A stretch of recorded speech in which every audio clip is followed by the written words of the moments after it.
Fechar os olhinhos por uns 30 segundos.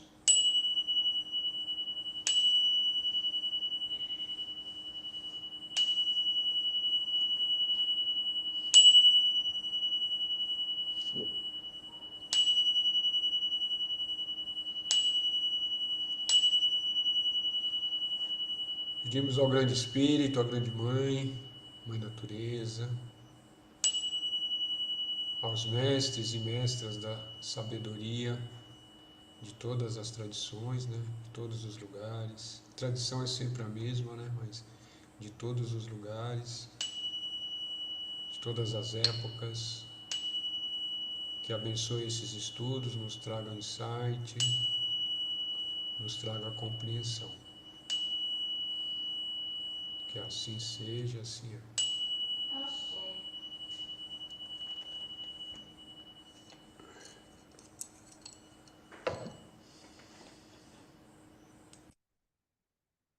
Então vamos iniciar respondendo algumas perguntas que foram enviadas pelo Zap, né? Então, é melhor eu abrir o Zap que fica mais fácil do que ficar gastando papel toda hora copiando, né? Já estou me acostumando com a tecnologia. Então, dentro daquelas mensagens que eu costumo enviar diariamente, né? Aqui foi feita umas perguntas em relação à mensagem do dia 30/4. A pessoa pergunta, né? Ela cita uma parte, né? Há apenas um eu superior para toda a raça humana, mas o ponto de contato com ele é especial e único, e constitui a mais alta individualidade da pessoa. A pergunta: por esse texto posso entender que a intuição, inspiração ou vislumbre recebida é única e exclusiva para cada indivíduo? A resposta é sim. Cada um recebe aquilo que é de merecimento ou aquilo que é necessário para ele, né? É individual. Depois, no capítulo 2, da página 284, parágrafo 5. A frase é: o eu superior é o ponto no qual a mente única, ou seja, Deus, a consciência absoluta, ou Brahman, é recebida na consciência. A pergunta: podemos entender que o eu superior é imanente em todos os seres conscientes, se sim ou não? Se sim, né, ou não? Uma vez que o eu existe na mente de todos eles.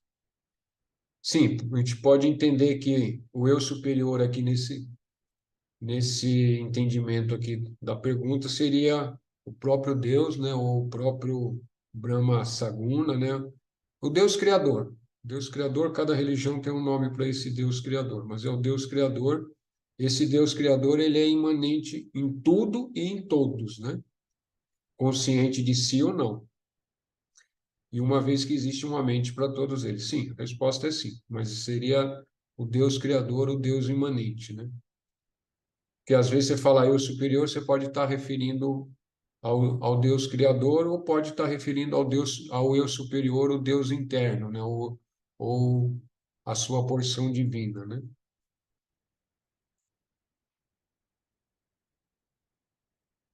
Tá, também foi pedido para explicar um pouco melhor aquele diagrama do gráfico da aula onde demonstra o eu superior de uma forma mais acessível do ponto de vista do buscador. Então vamos tentar fazer isso de uma forma um pouco mais limpa, né? Vamos lá, compartilhar tela.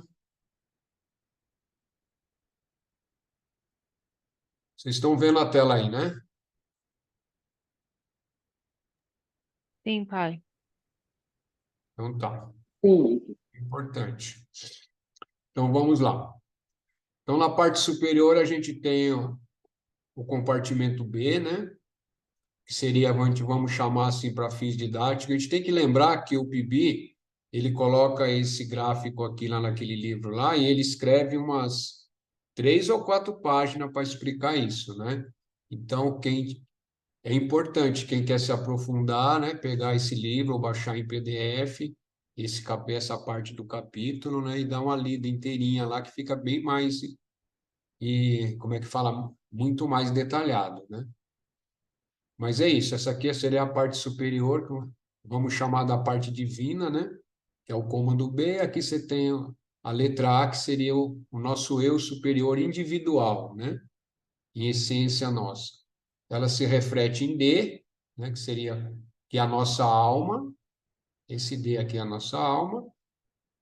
Para ficar bem simples, né? O A, eu superior, o D, a alma. A alma, né? Essa luz que é refletida pela alma através da mente, né? Pelos cinco sentidos, né? Olfato, audição, visão, tato, né? E audição, que nos fazem perceber esse mundo que é o H aqui, né? O G e o H é um mundo manifestado aqui onde nós estamos aqui agora, né?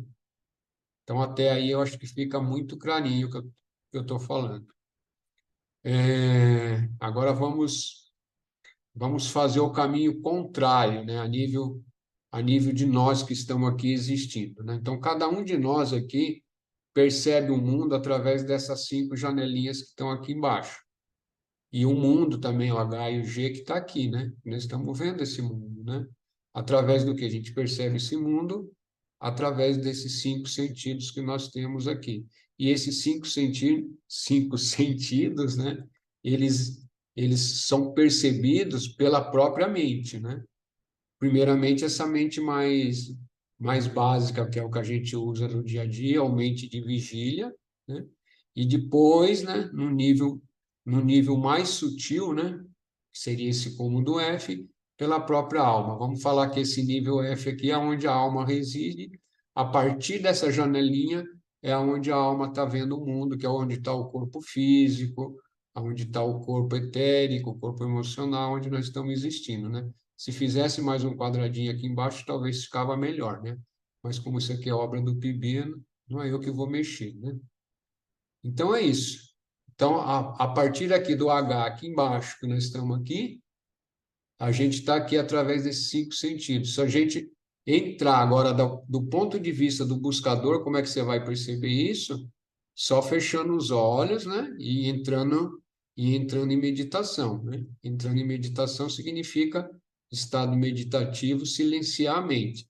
Se silenciando a mente totalmente, você entra nesse F aqui. Você parou os pensamentos, entrar no F não tem mistério, né? Entrar aqui, que é o chamado mente búdica, né? E aqui seria no D, o mais profundo, seria o nível de Ananda, né? Ananda Maya Kocha, que é chamado pelos hindus, pelos Vedas, que é o corpo causal, ou o corpo de alegria, né? De bem-aventurança. Então, até aqui eu acho que fica simples, né? De entender. Abaixo do H aqui o físico, no F aqui seria o corpo búdico e o corpo de Ananda, né? Ou a mente superior. Agora, do ponto de vista do buscador, é isso, é tentar ou buscar, né? Tentar não, né? Toda vez que você para para meditar é uma tentativa, sim. Mas parou o fluxo de pensamento, automaticamente você passa para a mente búdica, né? Passou para a mente búdica, aí você tem uma chance de estar conectando com Ananda, né? Com esse corpo de luz também, corpo causal. E aí, a partir daqui, né? Aí, isso eu estou falando do ponto de vista do buscador encarnado, né? A partir daqui que ele pode ter um vislumbre do eu superior, né? Mas aí já é a prática constante, a graça agindo, né? Aí sim ele pode ter um vislumbre desse eu superior aqui, interno, né? Então é isso. Espero que eu tenha conseguido falar de forma bem simples, mas se eu não conseguir também, quando me encontrar pessoalmente, pode fazer perguntas que eu estou aberto, tá? Aí talvez fica mais fácil de tá respondendo. Tiver perguntas sobre isso que eu acabei de falar, estamos abertos a perguntas, né? Não estamos. Pai, o deslumbre seria a intuição? Eu não, Fala. Seu áudio está com muito eco. Ah, eu tô com fone. Então, fale, fale. Vou escrever, então. Não, pode falar. É, o deslumbre seria intuição. O dia o quê? Eu não Vou consigo escrever. melhor escrever, então. Não estou conseguindo te ouvir. Pai, eu acho que ela quis dizer vislumbre. Ah, o vislumbre seria intuição. Então, o vislumbre é quando a intuição você tem sempre, né? Todo ser humano tem intuições, né? O que acontece é que não dá atenção, né? Se você começa a dar atenção, você vai começar a perceber que você está sempre tendo intuições. Não, o vislumbre não deixa de ser uma forma de intuição também, a partir do momento que você entra na mente intuitiva, né? Ou seja, a mente búdica, a mente superior, né? A mente mais refinada, só que daí o que é considerado vislumbre é algo mais profundo, né? É algo que você tem uma difícil de falar em palavras, né? Mas vamos falar assim: você tem uma compreensão, você tem um sentimento, você tem um entendimento de algo maior, né? E geralmente, né? Quando se tem um vislumbre, você tem um sentimento, né? Um sentimento de paz, de alegria, de tranquilidade e uma percepção extra, né? Então, a isso nós chamamos de vislumbre.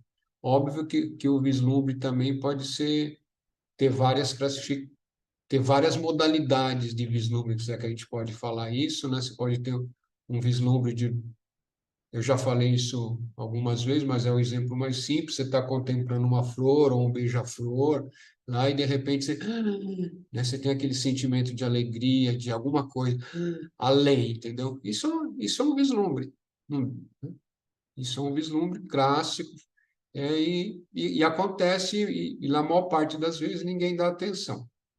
Mas também você pode ter um vislumbre que você tem assim, vamos dizer, um vislumbre mais profundo, que você tem uma revelação até da cosmologia do universo, ou do planeta, ou de si mesma, né? Ou de si mesmo, tá ali, de repente você, né? Eu me olho, eu vejo todas as minhas vidas passadas, vejo o meu futuro, entendeu? Pode acontecer, são raros, esse tipo de vislumbres já são mais raros, mas pode acontecer. Ou você sente a própria presença do seu eu divino em forma luminosa ou em forma de energia estando junto de você. São várias formas de vislumbre. A intuição, né? Mas o vislumbre não deixa de ser uma forma de intuição. Por quê? Porque você só pode perceber um vislumbre a partir da mente intuitiva, né? Daquilo que é chamado mente intuitiva, ou mental superior, ou búdico, né? Eu sempre falo vários nomes que é para ir se familiarizando quando pegar outras literaturas, né? Espero ter respondido. Mais alguma perguntinha? Então vamos dar sequência aos nossos estudos, e hoje nós vamos encerrar esse capítulo aqui, que é a inspiração e o eu superior, né? Capítulo 22 do livro A Ideia em Perspectiva, é um notebook, né? Notebook do Ideias em Perspectivas do PIB. É importante, esse capítulo é muito importante, quer dizer, todos os livros dele têm a sua importância, né? Óbvio, né? Então vamos lá. Justamente falando do vislumbre. Primeiro parágrafo onde nós paramos, dando sequência. O vislumbre, em parte, também faz pelo homem ou pela mulher, né? O que a iniciação fazia em algumas antigas instituições místicas. Coloca-o no caminho de uma nova vida, uma vida mais séria e conscientemente devotada à busca do eu superior.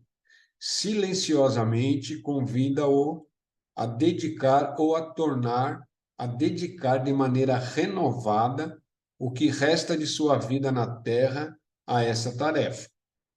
É um batismo feito com luz interior e que tem resultados mais amplos que o batismo com água fresca. Profundo esse parágrafo, né? Então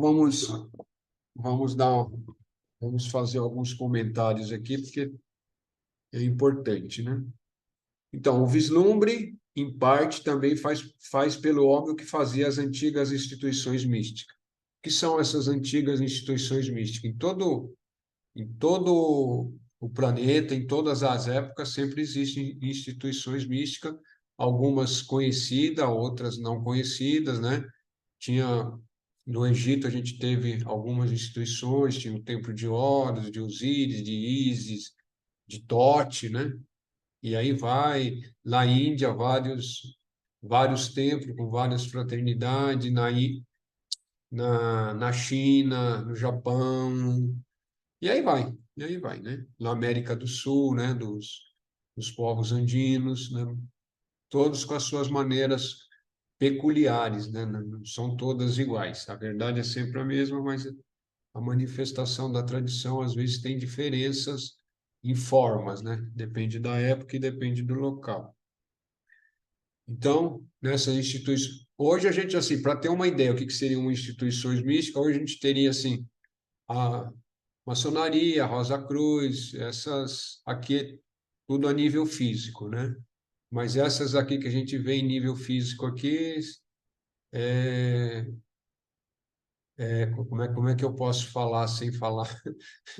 É, a parte espiritual está muito longe, né? Está mais a nível físico do que a parte espiritual e transcendental, né? A parte que tem alguma transcendência fica reservada para muito poucos, alguns raríssimos selecionados. Então, nesses lugares tinha iniciações. O que eram essas iniciações? Depois de vários preparos, né, de alguns anos que a pessoa está lá, aí o hierofante, o sacerdote, ou a pessoa que faz, leva para um tal lugar, e aí, e aí mostra alguns segredos, ou induz a estados ampliados de consciência, onde ela possa ver uma outra realidade, né? Algumas através de plantas, de poderes, ou através de incensos, defumações, ou várias técnicas aí são possíveis para alcançar esses estados, né? E com a força, né, e a sustentação mental daquele sacerdote, ou de vários, né, possibilita que a pessoa tenha um vislumbre. Nada mais é do que você, né, olhar, olhar a realidade transcendente.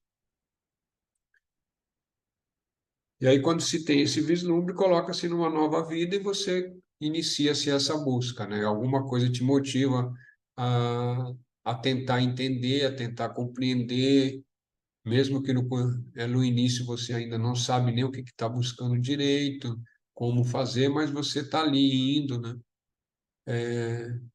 De uma certa forma, o que vocês estão fazendo aqui, porque em algum momento vocês já tiveram algum vislumbre, consciente ou não, né? Senão vocês não iam estar numa quinta-feira aqui estudando, ouvindo alguém ficar lendo parte, explicando parte do Paul Bruto, né? E às vezes algum comentário do Ramana, né? Alguma coisa impulsiona e move a gente nessa direção e nessa busca, né? Uns move para tomar, comungar ayahuasca, outros para fazer parte de um terreiro, outros, e aí vai. Aí buscar a espiritualidade nas suas várias expressões aí. Uma vez atingida, seguindo, né? Um outro parágrafo, estou na página 297, para quem estiver acompanhando, tá? Uma vez atingida essa realização interior, o estudante deve agarrar-se a ela persistentemente, pois as variadas forças do mundo tomarão conhecimento dela e procurarão arrancá-la dali. Esse aqui é um aviso, né? Isso aqui é um aviso de suma importância, né? Principalmente para quem está realmente, sinceramente na busca, está praticando meditação, está praticando outras formas de estar parando os pensamentos, né? Está comungando ayahuasca, não importa. Não importa como que está fazendo, mas porque o que que acontece? Você, né, de tanto praticar, de tanto buscar, uma hora você, né? Você dá aquela iluminada, fala, "Ah, nossa, agora sim, mano, agora já era, né? Mas dura ali 3 minutos, né? Uns privilegiados, 15, meia hora, depende de como está fazendo, o outro, mas raramente passa de meia hora, 40 minutos, né? É, e aí, e aquilo volta, né? Aí você vai voltando para essa consciência ordinária e aquilo vai ficando, aí depois você sai daquilo ali, começa a fazer outras coisas. No outro dia você tem uma vaga lembrança, no terceiro dia você já nem lembra mais, entendeu? É isso que é todas essas forças egóicas que a gente chama de forças egóicas, que é a força que constrói o mundo mesmo, né? O ego está inserido no mundo, são aquelas três gunas que é importante estar se relembrando, né? Do tamas, rajas e sátiva, né? Sátiva é equilíbrio, né? E tamas é o obscurecimento, né? Ou aquela coisa que te faz apegar aqui na matéria e às vezes ela em excesso vai te levar para a depressão, aquelas tranqueiras todas, e rajas, né? O que é o que te move para a ação, que te faz você agir no mundo e que se tiver em excesso também vai te levar você aí para uma crise de ansiedade, com pânico, tá. Mas essas forças estão sempre existindo, quer você queira ou quer você não, né? E a mente e a nossa mente, tanto a mente de vigília, né, que é essa mente que a gente usa no dia a dia, ela vai estar sempre em estados, às vezes mais raja, mais tamas e às vezes mais sátiva, que ou seja, vai estar mais harmônica, né?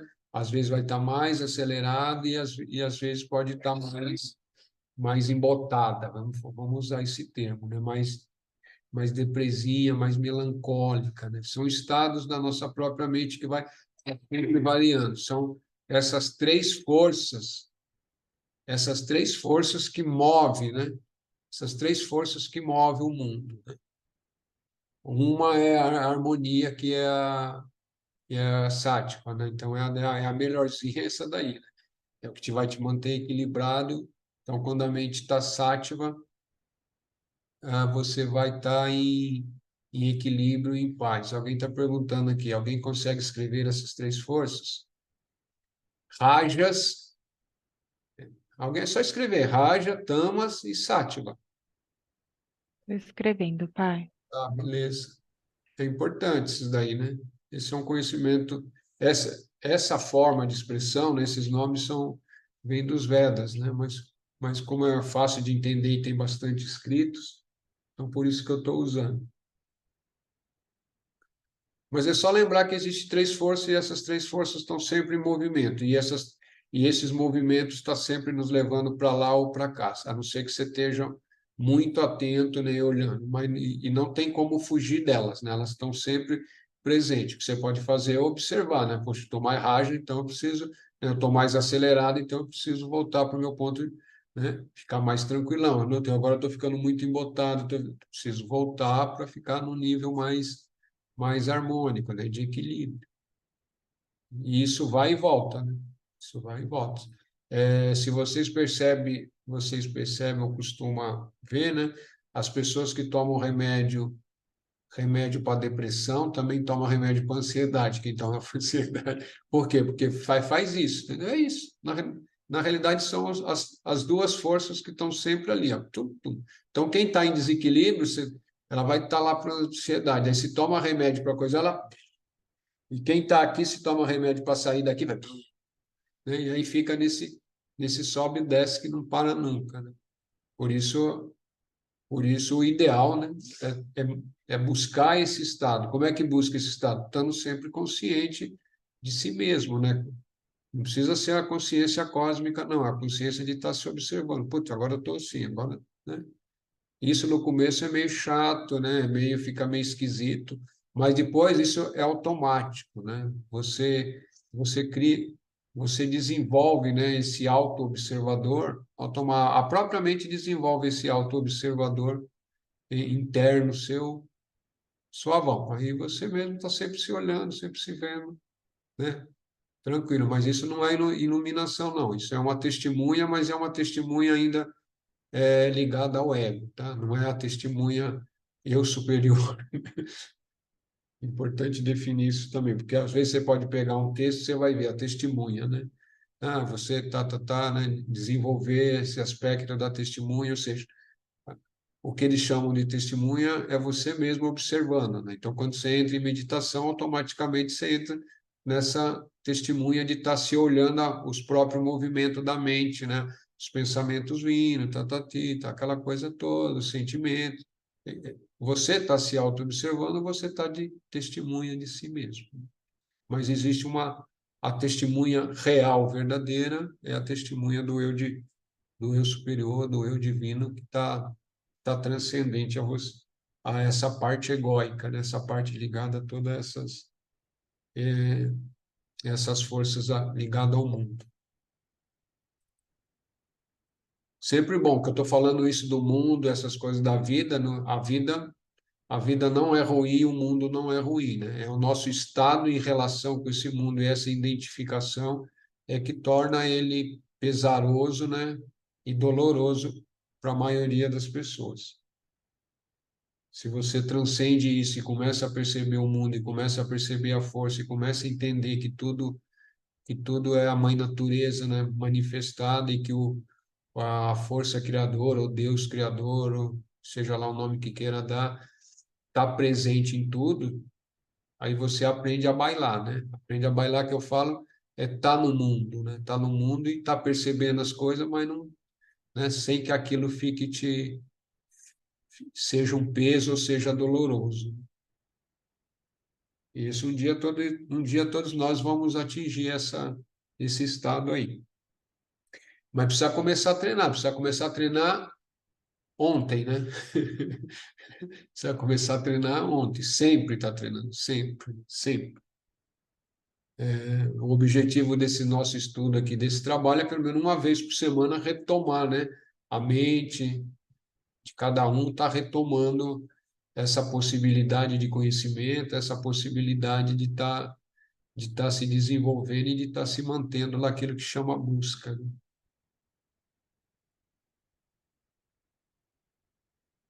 Vamos seguindo.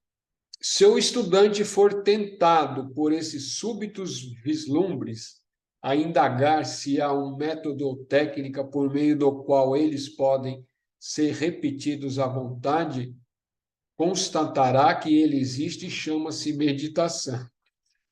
Então, quem tem vislumbre, quer repetir o vislumbre, né? Aprender a arte da meditação, né? Se ele quiser ir mais além e indagar se poderá desfrutá-lo continuamente durante todo o tempo de sua vida, ou seja, que já é iluminação, terá a resposta que isso é possível e que para esse fim ele precisa seguir um modo de vida chamado busca. Ele chama da busca, você está sempre atento, praticando meditação, devoção, né? A devoção que a gente chama é devoção ao eu divino, né? A Deus, né? Aí cada um tem a sua forma, né? A reflexão, ou seja, através de leitura, está sempre pesquisando, lendo mais livros de pessoas que realmente já transcenderam, né? E a reeducação moral também, né? Que isso é a estrela filosófica do PIB, né? A reeducação moral é a gente estar lapidando o nosso próprio ser, né? Tudo aquilo que a gente percebe que não é positivo em nós mesmos, nós começamos a buscar uma forma daquilo ser lapidado, né? Isso às vezes leva tempo, algumas coisas são mais simples de ser lapidado em nós mesmos, outras coisas às vezes levam alguns aninhos, né? Mas tem que estar sempre atento e sempre buscando essa lapidação daquilo que é necessário em nós, né? Isso para aqueles buscadores verdadeiros, né? Então, e o serviço altruísta. Serviço altruísta é todo aquele serviço que a gente presta sem esperar nada em troca, né? Nem recompensa, nem dinheiro, nem nada, nem o tapinha nas costas, muito bom, né? Não, você faz por fazer e simplesmente faz e entrega, né?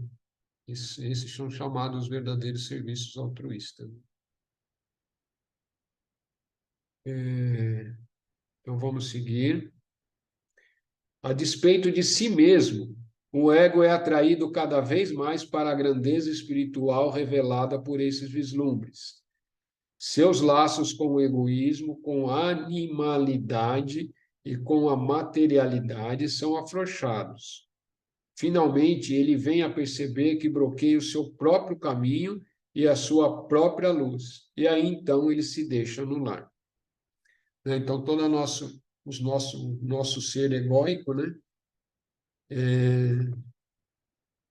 Quando você começa a ter vislumbre ou começa a ter acesso a uns níveis mais sutis dentro de si mesmo, né? Ou seja, dentro da espiritualidade, aí você começa a buscar mais isso, né? De uma forma mais consciente, de mais regularidade, aí você começa a estar se aprofundando mais, e aí e um método mais simples, né, que talvez eu sei que muita gente acha que não é simples, mas é a meditação, né? Meditação é só parar e parar os pensamentos, só isso, né? Parece tão difícil, mas não é. Eu sei que alguém dá risada aí, mas é treino, é treino. É treino e vontade, né? Treino e vontade. Aí a graça vem, mas o próprio fato de você consegue fazer aquilo todo dia já é a graça, né? A própria perseverança é a graça agindo em você. Ou a própria vontade de querer parar ali meia horinha já é a graça agindo. A graça que a gente fala é a força divina, a força do eu, né? Agindo em você para que você transcenda essa mente de vigília, essa mente básica. Agora eu me lembrei de uma das conversas do Ramana, mas isso através de leitura, tá, gente? Não estava lá para ouvir, não. A pena, né? Alguém fala para ele, mas como é que faz para parar a mente, né? Porque ia lá. Dá licença, deixa eu tomar um chá aqui que a garganta está seca.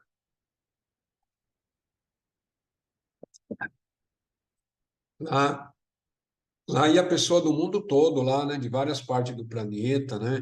Ia pessoas de altas posições sociais, marajás, né? Não, marajá não sei como é que chama, não é, lá não chama marajá, lá tem um nome lá, tem príncipes e príncipas lá, acho que é rajás, alguma coisa assim, sei lá.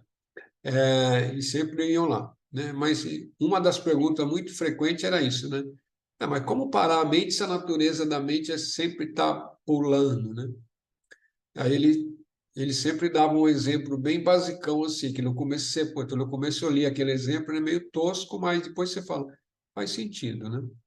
Que é assim, ele fala, você tem uma vaca que ela está sempre indo para o pasto do vizinho. Está sempre indo para o pasto do vizinho, não para lá no seu estábulo, não quer ficar lá. Aí o que que você faz? Você pega umas graminhas verdes, bonitinha, fresquinha, aguinha fresca e coloca lá para ela. No primeiro dia ela come, vai para o vizinho de novo. Aí você vai lá, traz ela de volta e coloca lá de novo. Até que chega uma hora que daí ela para de ir para o vizinho, porque daí ela começa a acostumar com a graminha fresca ali, né?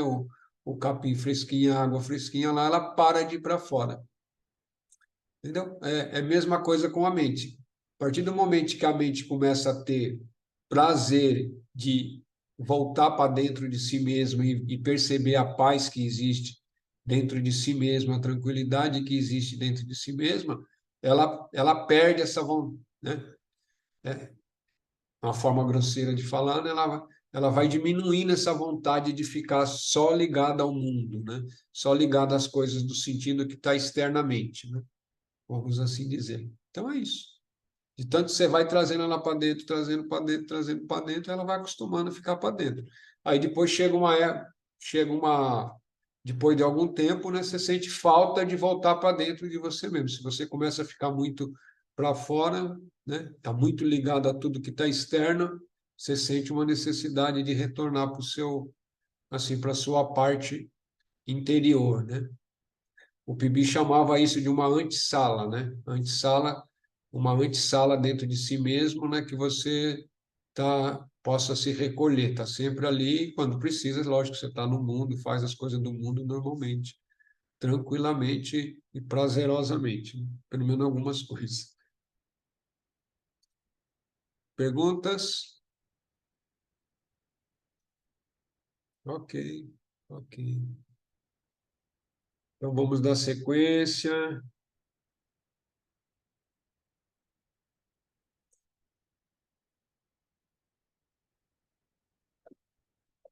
Vamos ver se a gente consegue acabar hoje, né?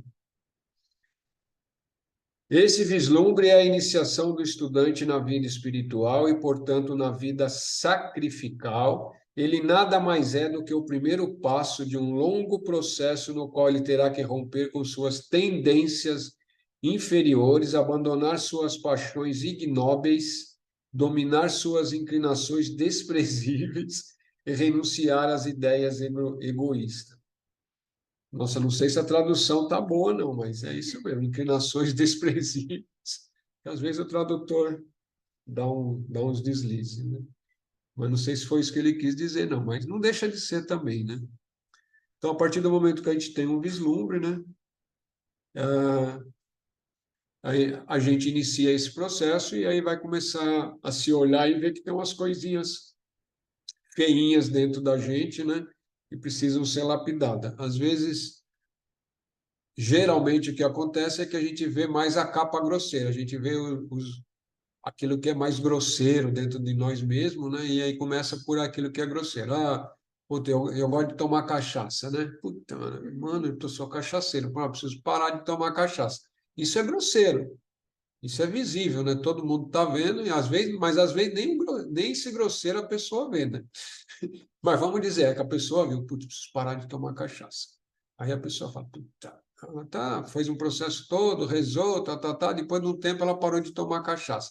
Nossa, agora estou bem, né? Parei de tomar cachaça. Aí começa a vir as coisas mais sutis que estavam ali, que ela não percebia que a cachaça não deixava ver, né? Que o vício da cachaça ou outros vícios, né? Não, não permitia ver, né? Aí começa a ver a parte egoísta que ela tem, né? De coisas que ela tem de egoísta, de inveja, que às vezes nem percebia, e disso e daquilo, né? Eu não gosto de ficar falando muito disso, não, mas é isso, né? Aí cada um vai se olhando e vai vendo o que tem disso e o quanto que isso tá pesado dentro de si, né?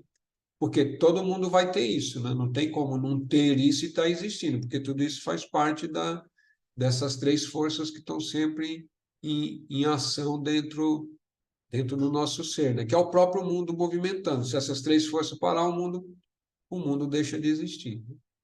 E essas forças que movimentam o mundo e está ali,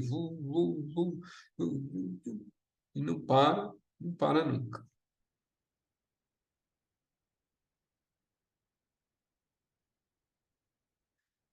Dando sequência, se a iluminação não se torna permanente, se não continua com quem a recebeu, é porque não encontra nele ou nela, né, lugar adequado para habitar. Seu coração ainda é impuro demais, seu caráter é imperfeito demais para que a consciência do eu superior se associe a ele ou a ela permanentemente, né? Então, muitas vezes acontece da gente ter um vislumbre, né? E nesse vislumbre se perceber mesmo iluminado, em conexão, né? Em conexão direta com o próprio eu, com a mente cósmica, mas isso não se sustenta, né? Não se sustenta porque estamos de uma forma muito imperfeita ainda no nosso caminho, então não tem como sustentar isso, né? E é por isso todo esse trabalho de estar se lapidando, para que cada vez fique mais fácil, os vislumbres fiquem mais frequentes, e cada vez que for mais frequente, ser mais duradouro, né? Se no início era muito raro, depois ele vai ficando mais frequente, e se ele durava 1 minuto, né? 30 segundos, depois com o tempo ele vai durando 5, às vezes 10 minutos, né? Às vezes meia hora, entendeu? Até que isso se estabilize, né? Quando se estabiliza Aí chama o ser de iluminado ou estado de sarraja, né? que é a iluminação permanente. Seguindo, os místicos islamitas, chamados sufis, né?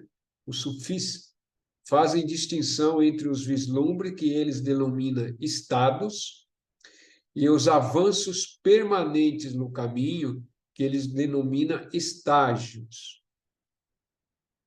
Os primeiros são descritos não apenas como temporários, mas também como fragmentários, enquanto os últimos são descritos como produtores de resultados que não podem esvanecer-se. Há 3 estágios principais ao longo do caminho. Importante a gente lembrar disso, né? O primeiro é o aniquilamento do ego. O segundo é o renascimento do eu superior. O terceiro, a união totalmente madura com o eu superior. Os sufis afirmam que esse estágio final e completo, duradouro e imutável, e que nunca pode ser alcançado sem a graça do poder mais alto, né? Então, toda essa distinção que ele fala que os sufis fazem, né, entre o vislumbre, os estados. Os estados são esses que acontecem, né? As pessoas que comungam o chá tá ali, né?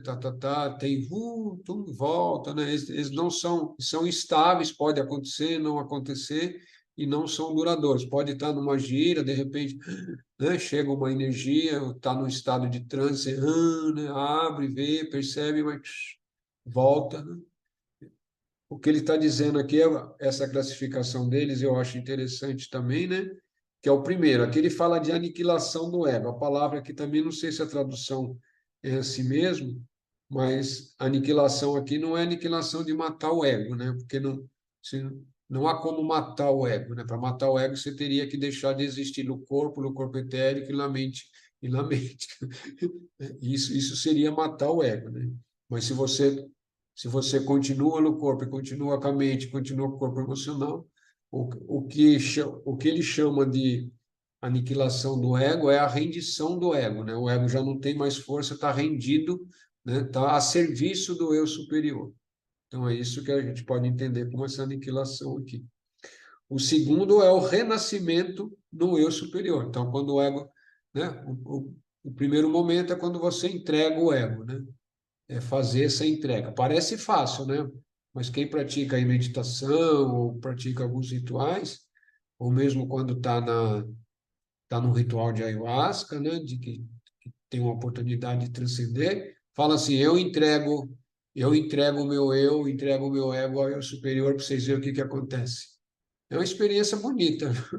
Experimentem, né? Só falar isso, né? Que está lá fora, quando está expandido, fala, eu me rendo e me entrego ao eu superior. Primeiro, ver se você consegue lembrar a fazer, né? Segundo, é falar isso mentalmente, né? Falar isso mentalmente, conscientemente. Para você ver a beleza de coisas que aparecem para você. Não é tão. Mas depois que você faz isso uma vez, 2 vezes, 3 vezes, aí a coisa fica mais suavona, entendeu? Mas daí é a entrega, é a entrega do ego ao eu divino, ao seu próprio eu divino, não é ninguém, não é uma pessoa, não é um sacerdote, não é ninguém, não é um guia, né? É o teu próprio ser divino, né? Lembra disso, né? Que é você mesmo, né? Então, não tem perigo nenhum você entregar o ego ao seu próprio ser divino, que é você mesmo. O ego só é a manifestação aqui, que tomou conta, né? Tomou conta e não larga mais, né? Se deixar, não larga mais, não. Você vai ficar voltando aqui até Maria. Tá, e a terceira, né? E a, ou seja, depois que você fez a entrega do ego, você vai renascer no eu superior. Você se percebe, se reconhece no eu superior. E a última, que seria a união total e madura, né? Ou seja, totalmente consciente, a união total com o seu próprio eu superior. Mas esse último, como eles falam, isso só acontece com a própria graça, né?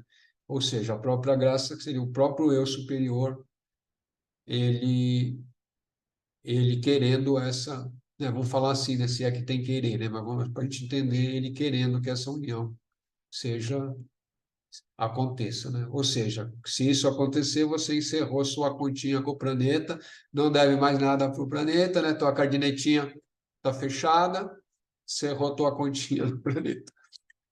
Isso não quer dizer que você não possa querer ficar aqui, né?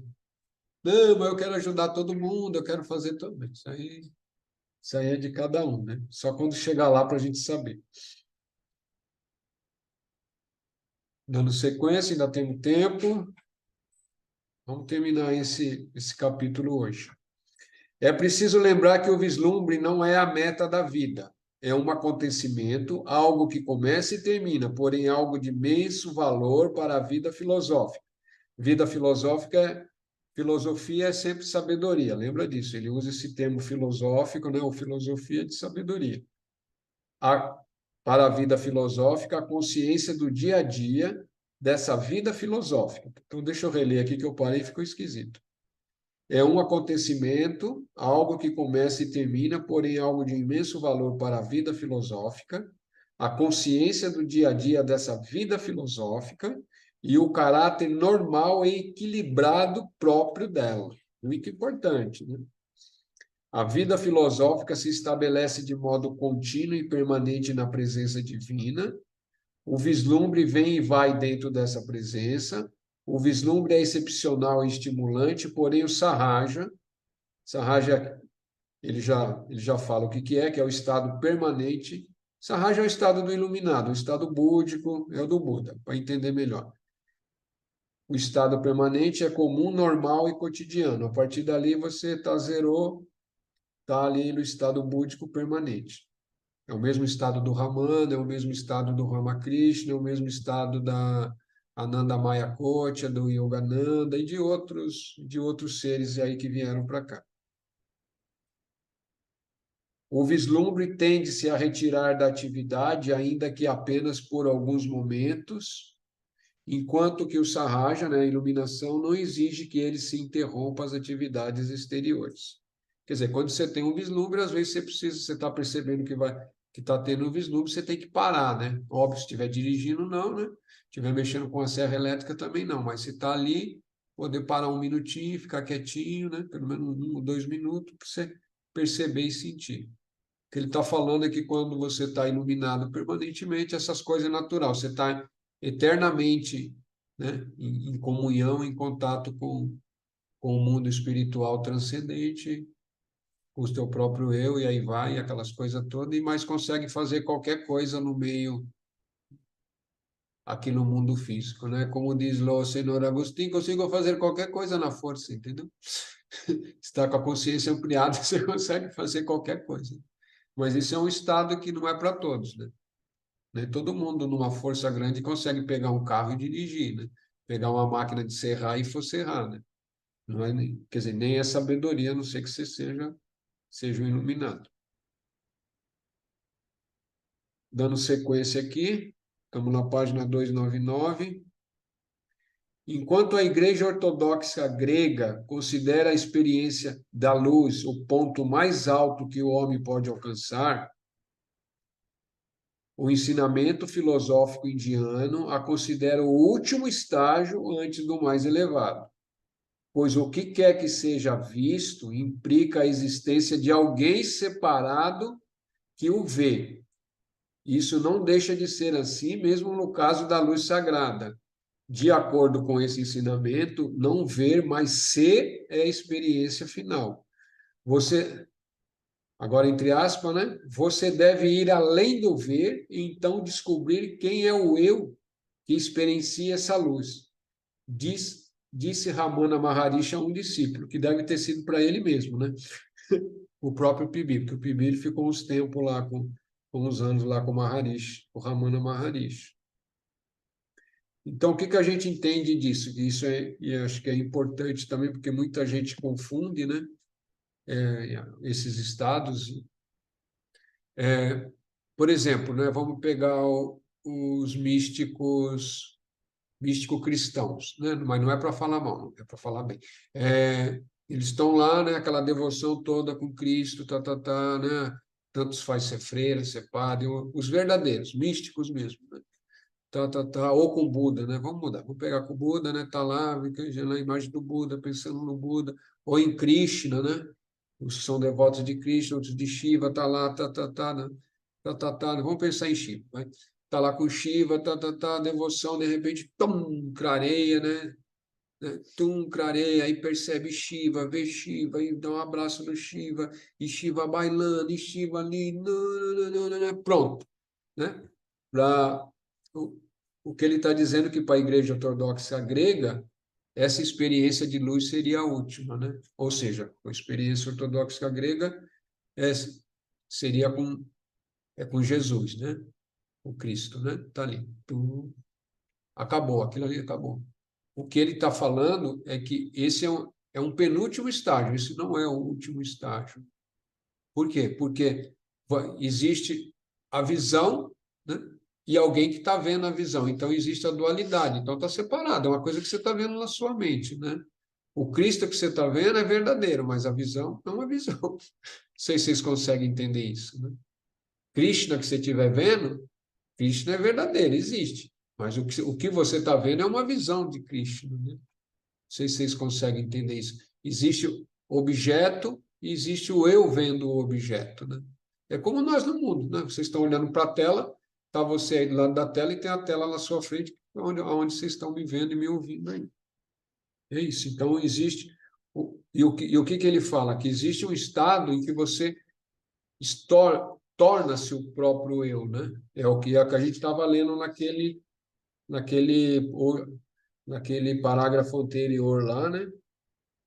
Que é o que você se torna a união total e madura com o eu superior. Então, tanto você meditar no eu superior, você começa a ter lá, você se percebe no eu superior, se percebe tendo, às vezes tem vislumbre e bababá, aquela coisa toda, mas ainda há um eu que percebe e um eu e o eu superior sendo percebido. A fusão, né, a união e a comunhão é quando você entra no estado em que você não há diferença mais, não há um eu observando e não há um objeto a ser observado, só existe o eu. Só existe aquilo que você se sente como eu sou. É a mesma coisa quando as pessoas falam, eu vi o vazio, eu vi o vazio. Sim, mas se você está vendo o vazio, existe alguém vendo o vazio, né? Existe um vazio lá e um eu observando o vazio. É diferente de você se tornar esse silêncio e se tornar esse vazio. Na hora que você se torna, o que existe? O eu. Simples assim. É o eu, é o próprio eu que sempre esteve lá, que é você mesmo existindo. É aí que você consegue tornar-se consciente do seu próprio eu. Sei que é meio complicado, meio paradoxo tudo isso que eu estou falando, mas é isso.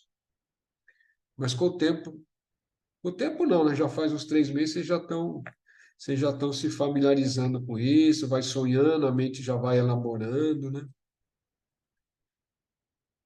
Então, finalmente, o último parágrafo, para encerrar esse capítulo. E aí ele termina com as frases assim: e se eu não tiver vislumbre? Alguém me perguntou. Que posso fazer para quebrar esse árido, monótono, sombrio, estéril deserto espiritual da minha existência? Nossa, pesado, hein? A resposta é: se você não puder meditar com êxito, vá à natureza. Ou seja, mas primeiro você tem que tentar meditar, né? Vá à natureza onde ela seja silenciosa ou bela. Entendeu? Lugares bonitos na natureza sempre são, são preciosidades que é onde a gente pode tá tendo esses vislumbres, né? Vamos falar assim. Vá à arte, onde ela se apresente majestosa e sublime. Lugares que tem a arte, né? De natureza superior. Vá ouvir um grande ser falar. Aqui já é mais difícil, né? Seja em conversa particular ou seja em palestra pública. Às vezes acontece de achar. Vá à literatura, esse aqui é mais fácil, encontre um grande e inspirado livro escrito por alguém que já tenha tido vislumbre. Ou seja, os livros dele mesmo, né? E outros por aí. É isso. E o último parágrafo, né, vamos ler também. Se o vislumbre escapa da grande calma, você ter um vislumbre, você tem que estar em calma, né? Você tem que estar, essa mente básica aqui tem que estar silenciada, minimamente silenciada, pelo menos. Para onde ele vai? Para o movimento do pensamento, o movimento sempre ativo e voltado para o último exterior, ou seja, toda vez que você sai daquele estado, se você não é iluminado, você volta para essa mente basicona aqui e te puxa que te puxa para o mundo e que te puxa para todas essas formas de pensamentos, desejo. Pensamento vem vindo, vem os desejos, já tem alguns vícios estruturados, né, que fica ali e que retorna periodicamente por através de condicionamento e outras coisas que a gente tem que ir paulatinamente, né, amorosamente consigo mesmo, mas não negligenciadamente, né, não ficando com muita dó de si mesmo, né, é paz, tranquilidade, mas buscando a lapidação. Vai até onde dá, né?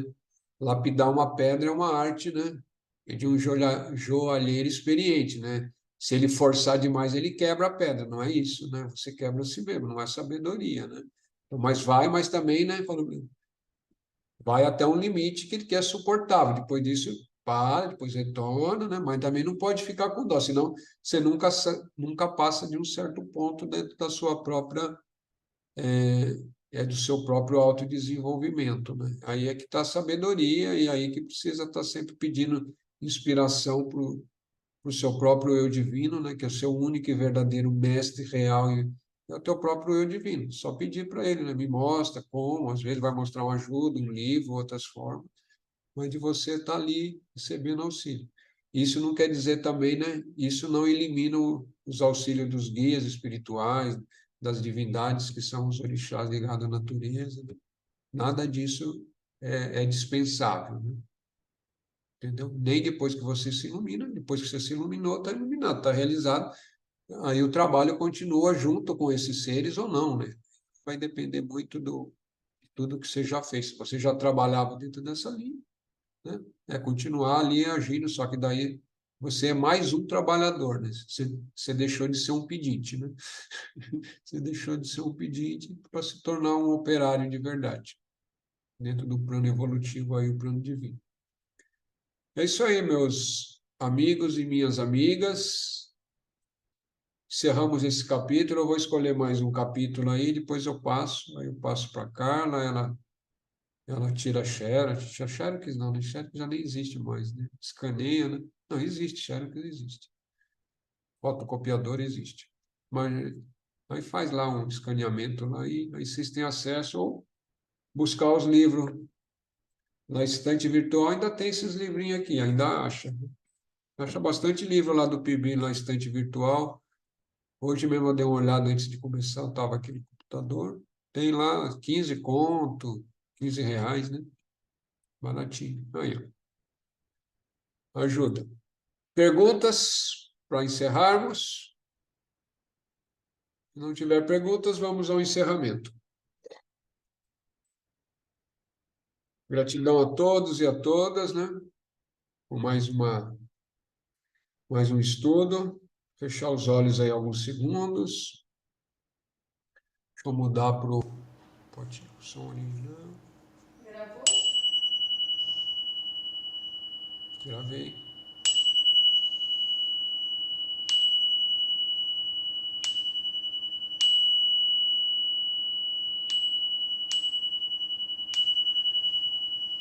Agradecemos ao Grande Espírito, à Grande Mãe Natureza, todos os seres divinos,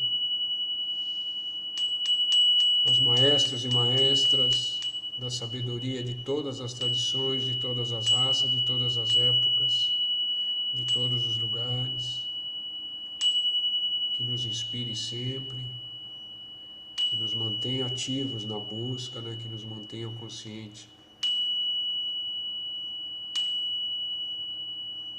conscientemente na busca. Que assim seja.